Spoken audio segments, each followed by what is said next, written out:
Vamos mergulhar fundo na história de Maceió. É uma cidade que, à primeira vista, parece ser uma coisa só. Aquele paraíso de cartão postal, sabe? Mas a realidade é que ela se ergue sobre um terreno que cria divisões sociais profundas.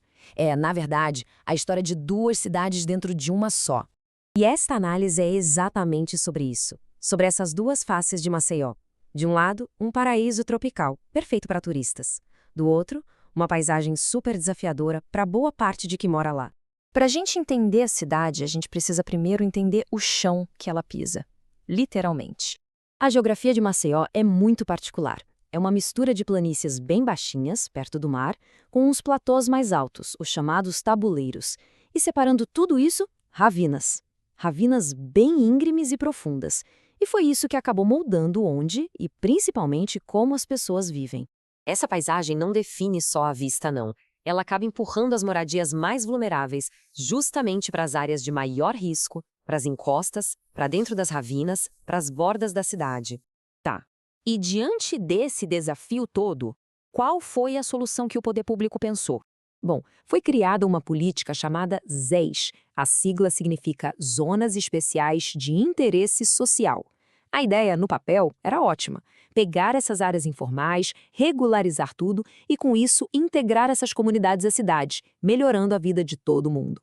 Só que aí a gente olha para este mapa e, nossa, fica tudo muito claro. As tais ZEIs, marcadas em amarelo, estão concentradas onde?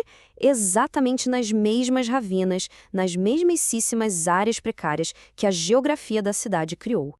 O discurso oficial era lindo, falava em elevar a qualidade de vida, promover a inclusão social, mas a realidade, ali no dia a dia, acabou contando uma história bem diferente.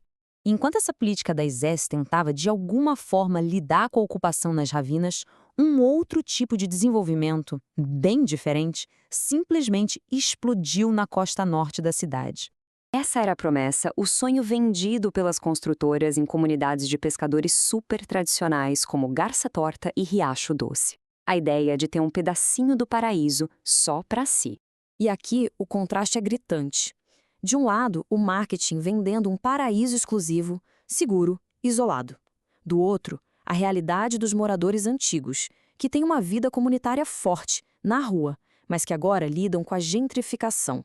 Aquele processo que, aos poucos, vai expulsando as pessoas de suas próprias casas. É tão forte que uma moradora antiga deu um nome para essas novas construções: Muro da Vergonha.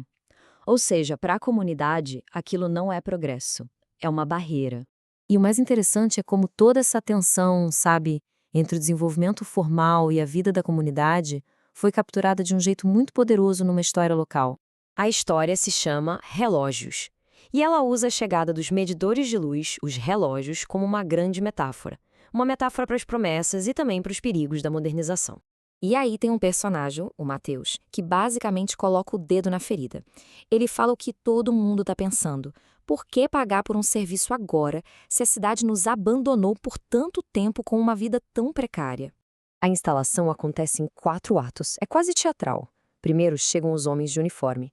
Depois vem o protesto do Mateus, num ato de desespero, cortando os cabos. Mesmo assim, a instalação acontece. E, por fim, algo surpreendente. Os moradores ficam fascinados pelos aparelhos, que são lindos, futuristas. Mas esse encanto tinha data para acabar. A história deixa bem claro. Aquele belo símbolo de progresso vinha com um custo escondido. Um custo que chegaria com a primeira conta de luz e que, com certeza, quebraria toda a magia. Então, essa história dos relógios não é só uma história. É uma alegoria perfeita para a luta da cidade inteira. E a gente consegue conectar essa percepção toda com dados concretos usando uma ferramenta chamada Índice de Bem-Estar Urbano, o IBU. Basicamente, o IBU quantifica aquela vida precária da história. Ele mede o acesso a coisas essenciais, como mobilidade, moradia, água, luz, saneamento, tudo o que define a qualidade de vida numa cidade. E o que ele mostra é isso, o abismo entre a promessa do paraíso tropical e a realidade do bem-estar urbano de muita gente continua enorme. A história de Maceió, no fim das contas, nos força a fazer uma pergunta fundamental. Quando o desenvolvimento chega com tudo numa cidade já tão dividida, quem é que realmente paga o preço desse progresso?